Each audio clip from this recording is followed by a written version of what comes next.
guys, TheGearChange here, back with another video.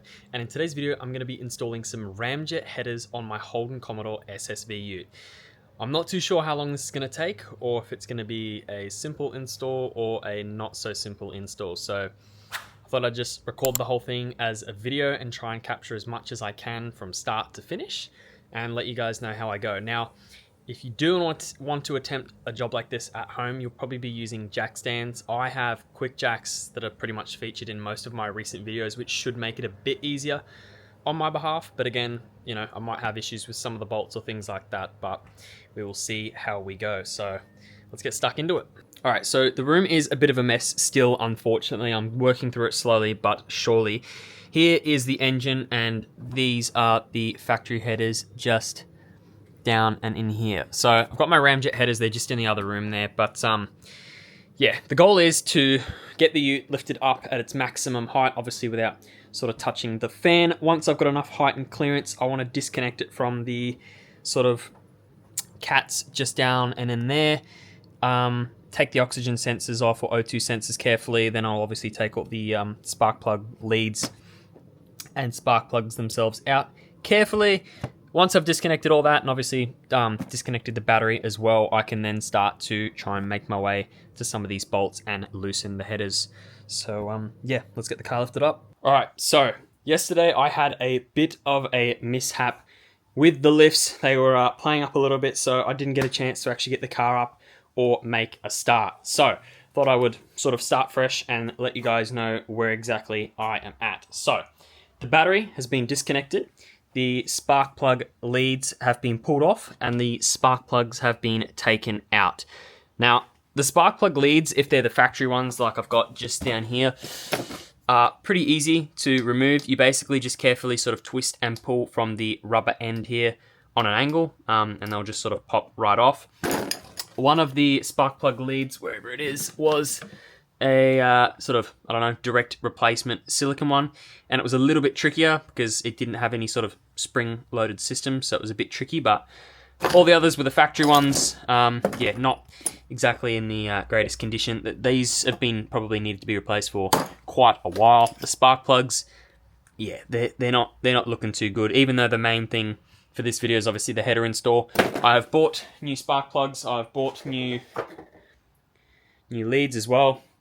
Got some covers and stuff, so got all the genuine replacement parts that I should need all here ready to go for when I get the headers on and obviously put all this stuff back. But yeah, I've got to get the Ute lifted up now that I've sort of removed all that, and then I can sort of make my way to the oxygen sensors. I want to remove them, disconnect it from the cats, and then I can sort of make my way to all these bolts and see how tricky they are to actually get off, and hopefully by the end of the day I can actually get the headers on, bolted up, and I should be all good. So let's get the Ute lifted up and crack on. Now, the Ute is finally up in the air, so I can sort of make my way down below to disconnect the oxygen sensors on either side of the cats, and then I'm going to remove the cats and then, yeah, obviously work my way back up to the top here. So access is a tricky thing. I don't know if I'd be able to actually do this job on jack stands, so I'm thankful I've got the quick jacks. But yeah, let's hope none of these bolts are too stubborn. Don't want to jinx myself, but I'm just going to sort of work it bit by bit and show you guys how I get rid of all these old parts and these old headers, and then we'll get the fresh ones on. I've got the fresh ones in the other room. I've sort of laid them out so I know exactly where everything needs to go and where everything needs to bolt up. So let's get these oxygen sensors off. I apologize for the lack of filming up until this point. I got a little bit distracted with the car and with getting some of the bolts off, but I thought I would show you where I'm up to. So the stock cats were pretty stubborn, but I managed to get them off. They're just 15mm bolts, so I used a standard ratchet. One of them was quite stubborn, which was this one just over here. I don't know if it was because of the thread or what exactly caused it not to come off, but I used a bolt sort of extractor removal kit that I had laying around to loosen it up. So the exhaust is fairly loose now. Obviously I have to get the bolts up the top. I've disconnected these O2 sensors. Don't know if I actually need to or not, but I've done it anyway. But yeah, so You guys haven't missed a heck of a lot other than just sort of taking these bolts out, and I've just used a hammer to sort of loosen the sort of flanges or glue that's in here. My next step or goal is to basically unclip these oxygen sensors. The clip's up there and then the other one's way up that way somewhere. So I want to do that and then obviously see if I can loosen the bolts from the top and drop the cats down and out. If that doesn't work, I might have to get a oxygen sensor tool removal kit to get rid of the sensors. Now, bit of an update again. So I managed to disconnect the oxygen sensors basically at the plugs. I did go to super cheap. I bought an oxygen sensor removal kit, the 22mm one, but I well and truly just couldn't crack the oxygen sensors off, couldn't get them sort of loose, so I thought why not just see if I can get the sensors carefully and unclip them, which I have done. Didn't twist the wires, didn't mess anything up, so they should be sweet. And I have just used this ridiculously long bar with a swivel head and the 15mm socket to get the bolts for the cats off sort of on the back end area there. So quite tricky, but I managed to get them off on all sides, so I've just spun them off by hand. Now I'm going to try and pull the cats out carefully or drop them down and sort of get them separated from the exhaust and then lift the car back up. I've sort of dropped it down a tier, but once I lift it back up a bit more, I'll be able to sort of work on these individual header bolts. So hopefully from here I should be able to just remove everything. I just want to get all the old stuff out and then I can sort of unpack all my new headers and everything in the new cats and just, yeah, basically do the reverse of what I've just done, which is put the headers on first, then the cats, then bolt everything up, make sure everything's sweet. So yeah, it's definitely a tiring process. I can see why people just pay someone to do it, because well and truly it is a very labor intensive job if you're doing it yourself or even getting someone else to do it. But I just wanted the ability to, I don't know, do it myself and say that I put the headers on myself as long as it all goes to plan. I feel like that's quite an achievement to be able to do by yourself at home. So yeah, it's not too bad. I'll show you guys what the old X-Force cats are looking like once I pull them out, and then we'll work on these bolts here and hopefully they're not too stubborn. Okay, we're under the car now and I've just removed the high flow cat that was originally on here, which is the X-Force one. So again, as you guys saw, I undid the bolts up the top. So I've got the other cat right here next to me. So I will switch camera angles and show you guys how I pull it out. My method is just sort of loosen it, pull it down. Once it's off the top flange of the headers, then I can pull it down and out and it will drop straight down. And then I should be able to get the headers out from the top. I don't know if I'll have to move the steering rack just yet. Pretty much just going to see how I go. And yeah, so far not too bad. Been at the job, yeah, for quite a few hours as I've had a few hiccups, but all in all, it's not too bad so far. All right, so I've just pulled it straight down directly, and then it should just pop out like so. So definitely got a lot more access to the firewall now for when I want to take the factory headers out. I will label this one right here with the left-hand side just with a bit of tape, just so I don't mix up the two O2 sensors, and then yeah, we can get to working on those headers finally. All right, so another afternoon update for everyone. We are currently working on getting all of the header bolts out, which some aren't too bad, others are a bit of a prick. Dad is helping me.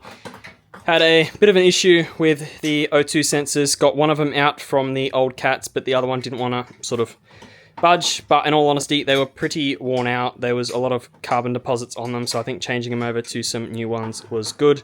Luckily, Repco came in clutch, got two brand new ones. So our plan is to get these headers off, get them out of the way, and then obviously bolt everything back up. But I thought I'd just fill you guys in with where we are at. So we're just taking all these out. I'm pretty sure the bolt is a 13mm bolt that we're just sort of removing. There's 6 of them either side, so 12 in total. So slowly but surely getting there, but yes, it is a pretty tricky job, especially when you run into different hiccups like this. Now, we're at the stage where the headers are pretty much as loose as they can be. Again, I don't know if I'm going to be able to pull this one up and out or not, or if I'm going to have to move the steering shaft bolt, which is somewhere down there. I've taken out the dipstick, which was a little bit tricky just based on angles. The room is a bit of a mess, I do apologize. So that is out of the way. And the other side is also quite loose. So I'm going to take the bolts out, fairly loose, lift up the ute as high as it can be for maximum height, and then see if I can drop them out, get the gaskets out, and then once the headers are removed, we can get the fresh ones in, line them all up, and then, yeah, basically do the reverse. I know I've said it quite a few times, but is a tiring process. But yes, I am making good progress. It's pretty much nearly out. The bolts up the very back are very tricky. I ended up using a, where is it? I should have it on me somewhere. Have I got it here in my pocket? Yes. Hold on. No, not that one. Where is it going? Ah, here. A 13mm gear wrench. So I cracked it with the ratchet, and then once I cracked it, it was pretty tight for sort of room up the very back on either side to work it. So I use this one here. And then, yeah, I ended up using this gear wrench thing just so it's got the multiple sort of hex heads, and you can just get a bit more angles on it, like on a stupid angle like that, or either side, just to loosen it. And then once I got it finger loose, I've just sort of left them sitting where they need to be. So yeah, I'll lift the car up, drop these out, and see if they're not too tricky to remove, and then we'll get the fresh ones in. All right, we are back with another update. Sorry if the video feels like it's a bit all over the place, but the new headers are in. I bolted up the new oxygen sensors to the sort of header down at the bottom before actually sort of doing it later. Apparently just due to clearance, it's a bit of a pain. 40 newton meters. Yep, 40 newton meters is the spec we use. We haven't tightened up these bolts all the way yet. We've just done them sort of finger tight, and then Dad's used a little ring spanner to tighten them all. So this side is pretty much on, touch wood, and now we have to do the other side. From what I got told and what I've looked up, even in the States and other places, people say you need to remove the steering shaft bolt. I don't know if it's because I had access with the quick jack, but with a little bit of maneuvering, we pretty much managed to push past it. So now all we have to do is put these 10mm bolts in here with this gasket, bolt it up, and then we can work on getting the high flow cats sorted, and then we can also do the new spark plugs and things. But we're making pretty good progress. It's taken a lot longer than expected, but nearly at the end game. I am back with another update. So the headers on this side, all sweet. Oxygen sensor was all sweet to plug in. However, on this side here, the oxygen sensor didn't seem to want to reach, so I have sort of re-loosened the headers now, and it's clipped into position. So I'm going to leave this side a bit loose. Might have to loosen the other side as well, just so I can actually get these new high flow cats into position. So my goal now is to basically see if I can bolt these up, and then, yeah, obviously put the sealant on, make sure everything's torqued up to spec, and then I can do spark plugs and whatnot. But it is getting pretty late. It's pushing, I think, 9 PM roughly. So I've been on and off. Obviously, I've had dinner and I've been doing other stuff in the meantime. But, yeah, it's definitely been a full day's job, if you will. So my goal is to get it done in the next hour. I think that's a bit ambitious. I don't know if I'll actually get it done, but I will try my best. I'm going to just try and bolt this up, like I said, underneath. I'll see if I can get a torch and a camera and show you guys where I am at with it. And then, yeah, if we can sort of join this to my factory X-Force 2.5-inch system, then I might be able to sort of speed run getting all the bolts tightened and clipped up and everything. So yeah, I am trying my best to film everything that I can, but it is well and truly a very tricky job, and it's hard to film every single minor thing that I'm doing, but hopefully it is easy to follow. If anyone does have any questions on how exactly this install goes, if you've got a VE or VF and you're putting headers on your car, don't hesitate to message me. I've pretty much learnt everything that I have in the last however many hours of fiddling around with this. But yeah, I'm going to try and get these on, and we'll see where we're at in about an hour or so. Okay, so a bit of a fast forward again, as it's getting quite late. I can't remember what the last time sent was. It was like 9 PM now. It's like 10:30 or so, but I thought I would give you guys a bit of an update rather than just sort of leave you hanging. I managed to get the new gaskets in with some of this sealant. I just picked it up from Repco when I got all the other stuff this afternoon. So it looks a bit messy. It's probably not the best job. I will try and neaten it up a little bit, but the main thing is that the gaskets are sealed.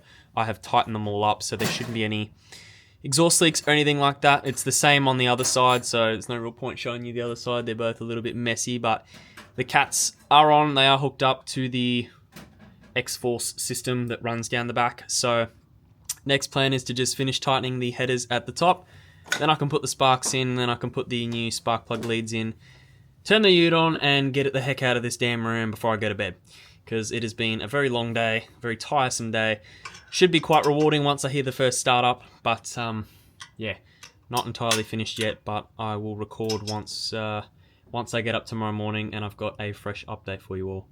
It is the very next morning. I was up till about nearly 12 trying to get the bolts and everything onto the Ute over there. This is the factory cat. I thought I'd show you guys what exactly I was dealing with when I was pretty much getting stuck with certain things. So this was the O2 sensor that got stuck. The other one was pretty easy to remove with the kit that I got from Repco, I believe. But this one just didn't want to spin, and then the nut sort of rounded like there's just a complete smooth edge.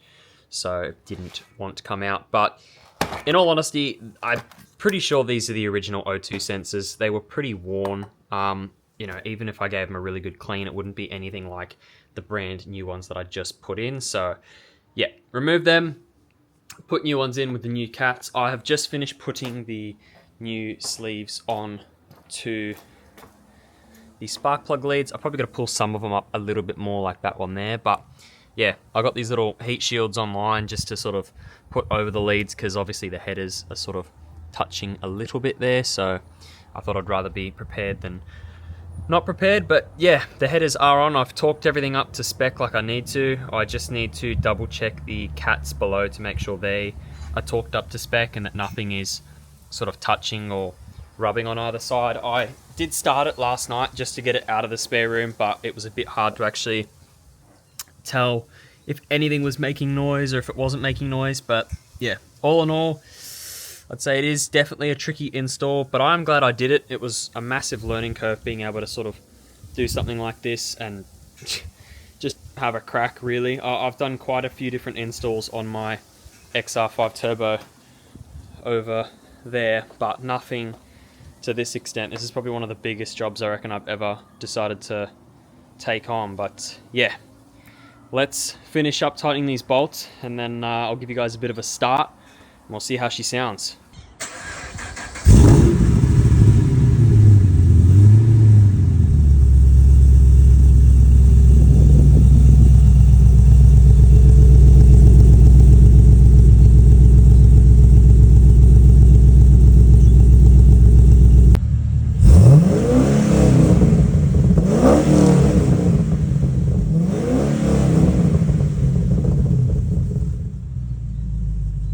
Alright, so there you have it for the Ramjet header install on my VE SSV Ute.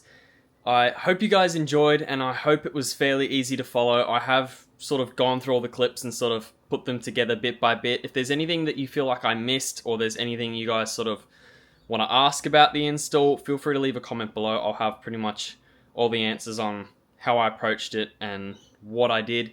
I did watch a few other videos on this exact thing, and same thing. It's pretty sort of tricky to sort of follow until you actually attempt to do the job yourself. But again, if you guys have any questions and want to ask anything about how the job went, or I guess just, you know, certain things or issues that I ran into that sort of took more time, just let me know down below. And yeah, if you enjoyed, be sure to like and subscribe, as it really does help me out. And I'll catch you in the next video. Thanks for watching.